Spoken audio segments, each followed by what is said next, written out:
السلام عليكم ورحمة الله. عاملين ايه؟ طبعا فاكرين من الدرس اللي فات معاكم مستر احمد حجاج، مدرس الرياضة. يلا بينا الدرس التاني في الصف السادس الابتدائي. مش هنطول على بعضينا، يلا بينا.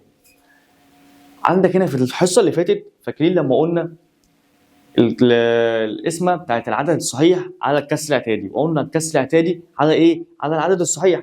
طب تعالى بقى هنا بقى يا صاحبي، تعالى بقى هنا بيقول لك انا عايز اقسم كسر اعتيادي على كسر اعتيادي.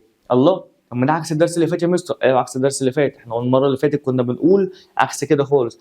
انا هنا بقى عندي كسر على كسر، بمعنى تعالى بقى ناخد مثال بسيط كده عشان نفهمنا ملخص الدرس. وزي ما قلنا في الحصه اللي فاتت احنا مش بنطول على بعضينا، الحصه بتاعتي بتبقى 5 دقائق او 10 دقائق بالكتير. بيقول لك هنا يريد مازن صاحبنا ده عايز يوزع 3 كيلو جرام من التفاح. معاه كيلو الا ربع من التفاح او 3 كيلو جرام من التفاح، عايز يوزعهم على اصدقائه. عايز يدي كل صديق من صحابه 8 كيلو جرام. يعني مازن معاه 3 كيلو تفاح، عايز يدي كل واحد من صحابه، عايز يديله كام؟ عايز يديله 8 كيلو. تمام؟ فيقيس مازن ده. بص بيجي يقول لك هنا هو عايز يعرف ازاي. انا تعالى اقول لك يلا بينا. اول حاجه هنمسك اول رقم اللي هو ايه؟ اللي هو المقسوم. فاكر يا صاحبي لما قلنا اول حاجه يبقى ايه؟ المقسوم. عايز يقسمه على التمن بتاعنا ده بيساوي. فاكر كنا بنحلها ازاي في المساله اللي فاتت في الحصه اللي فاتت في الدرس الاول بتاعنا؟ اول حاجه هننزل بالمقسوم زي ما هو، علامه القسمه هتتحول ايه؟ هتبقى ضرب. يلا بينا. التمن ده هل هينزل زي ما هو؟ ده المقسوم عليه. فاكر كنا بنقول ايه؟ بنجيب مكانه، نجيب راسه مكان رجله، ورجله مكان ايه؟ مكان راسه. هيبقى 8 على الكام؟ على 1، ونقول له بيساوي. قبل ما تعمل اي حاجه هنا، قبل ما تضرب، هل في اختصارات؟ فاكر لما قلنا بسط الاول مع البسط مع المقام بتاع الثاني، والبسط الثاني مع المقام بتاع ايه؟ بتاع الاول. في اختصارات هنا؟ في حاجه ينفع تختصر على بعض؟ يا مستر. يلا بينا. على الأربعة فيها الواحد، على الأربعة فيها كام؟ فيها الاثنين. هل في اختصارات تاني؟ لا، احنا كده سهلنا على بعض المسألة. 3 في 2 بكام؟ ب6. وعندك هنا 1 في 1 ب1. قلنا أي رقم على 1 بيساوي إيه؟ بيساوي نفسه هو الرقم. هيطلع معاه بكام؟ ب6. يبقى هو هنا بيقول لك مازن عايز يوزع 3 على 4 اللي هو 3 كيلو جرام من التفاح على الأصدقاء، وبعد كده كل صديق توم. يبقى هو هيوزعهم على كام صديق؟ هيوزعهم على 6 أصدقاء. على كام صديق؟ على 6 أصدقاء. في حاجة صعبة هنا؟ مفيش. طب تعالى بقى هنا بيجي يقول لك إيه؟ عايز يمثل ده نموذجيا. فاكرين بالشرايط؟ طب احنا قلنا هنا، فاكر لما يبقى في الكسر الأول هنعمل إيه؟ هنعمل هو نموذج واحد اللي هو النموذج بتاعنا هنا. تمام؟ تعالى بقى هنا يلا بينا.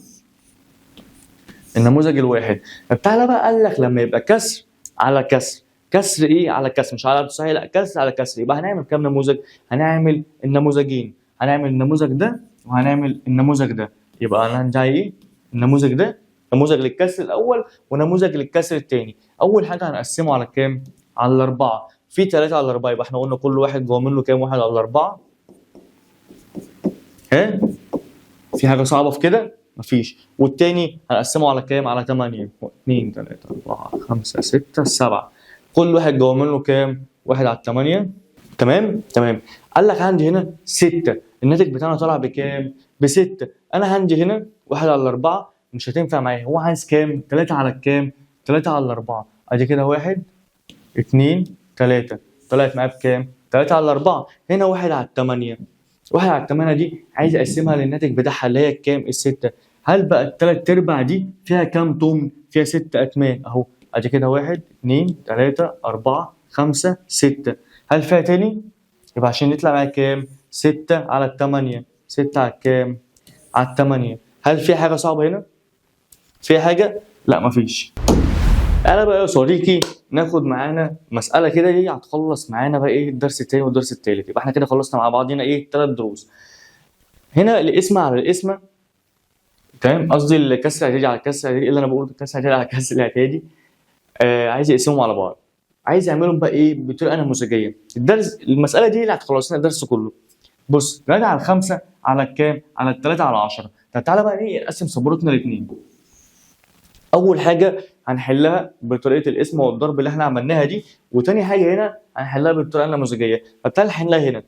اول حاجه هينزل زي ما هي الكسر بتاعنا الاول 3 على 5، علامه القسم هتتحول ضرب. تمام، ال 3 على 10 هتبقى كام؟ هتبقى 10 على ال3. يلا بينا تعالى هنا نختصر. على ال3 فيها الواحد، على ال3 فيها الواحد، هنا على ال5 فيها الواحد، على ال5 فيها الاثنين، يبقى بتساوي 1 في 2 ب2 يا معلم، 1 في 1 ب1. وقلنا اي رقم على واحد مش هنقول تاني يبقى هو كام؟ يطلع هنا ب2، يبقى الناتج بتاعنا طلع بكام؟ طلع ب2. تعالى بقى نحلها بالطريقه النموذجيه. بص بقى يا صديقي، طالما قلنا هنا في كسر وهنا في كسر، يبقى هنرسم كام نموذج؟ هنرسم نموذجين، عشان الكسر بتاعنا الكسر الواحد بياخد كام؟ بياخد نموذج واحد. طب تعالى بقى هنا ايه ده يا مستر؟ هنرسم النموذجين تحت بعض، وبص معايا في الاخر هنعمل ايه. تمام؟ بصوا بقى هنا 3 على 5، طالما هنا مديني 5 احنا بنبص، فاكرين قلنا ايه؟ بنبص للمقام 3 على 5، يبقى هنقسم اول نموذج بتاعنا لكام؟ ل5. تمام؟ ادي كده كل واحد فيه ايه؟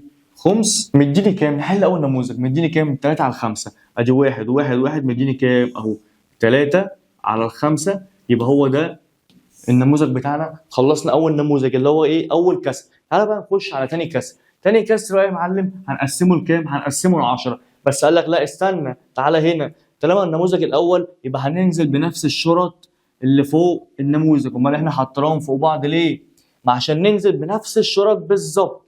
نفس الشرط ايه بالظبط؟ وقال لك هنا هنقسمه على 10. طب بص بقى، كل مربع هقسمه على 2. كل مربع هقسمه على كام؟ على 2. يبقى انا عندي 1 2 3 4 5 6 7 8 9 10. فهمت احنا عملنا ايه؟ اهم حاجه يبقوا تحت بعض. اللي 3 على 5 دي اللي هو المجموعه اللي هو عايزها دي كده بالظبط، هتبقى نفس المجموعه دي. ليه بقى؟ تعال نبص. قال لك هنا طالما المقام 10 يبقى كله ايه؟ 1 على 10. يلا بالراحه مع بعضينا اهو. عايز بس كله يطلع ايه من الحصه دي يبقى فاهم كل الدرس بتاعنا. قسمناه كده 1 على 10. تمام؟ قال لك هنا بقى 3. كل 3 على 10 في مجموعه، بمعنى انا عندي اهو ادي كده 1 2 3 ادي كده اهو. تمام؟ اهو 1 2 3. الله، دي طلعت نفس بالظبط ايه زي ما احنا كنا مقسمين. يبقى عملت معايا كام؟ 3 على 10. وهنا كام؟ 3 على كام؟ على 10. تمام؟ 3 على 10 و3 كام؟ على 10. كده احنا خلصنا النموذج بتاعنا. يبقى هنا عندي كام؟ في 2. وهنا عندي كام؟ 3 على 5. فهمت هنا لما يجي يقسمها على 3 على 10 طلعت معايا كام؟ 3 على 10. لما هنا بتجيني 3 على 5 طلعت معايا 1 2 على نفس التقسيمه بتاعتنا بتاعت النموذج الاول، طلعت معايا الاثنين اللي هي الناتج بتاعنا كام؟ الاثنين. كده يبقى خلصنا الدرس الاول والدرس الثاني والدرس الثالث بتاعنا. وزي ما قلنا وزي ما بنقول احنا شعارنا الحصه بتاعتنا بتبقى اقل حاجه هم 5 دقائق 10 دقائق، لما معظم يبقى ربع ساعه. وفي طبعا مش هننساكم طبعا في الواجب، واي حد عنده سؤال يا ريت ينزله عندي في الكومنتات. ويا ريت ما تنساش اللايك بتاعك وسبسكرايب عشان كله يتابعك وكله يعرف احنا بنتعب ازاي والله عشان خاطر نسهل لكم الدرس بتاعنا.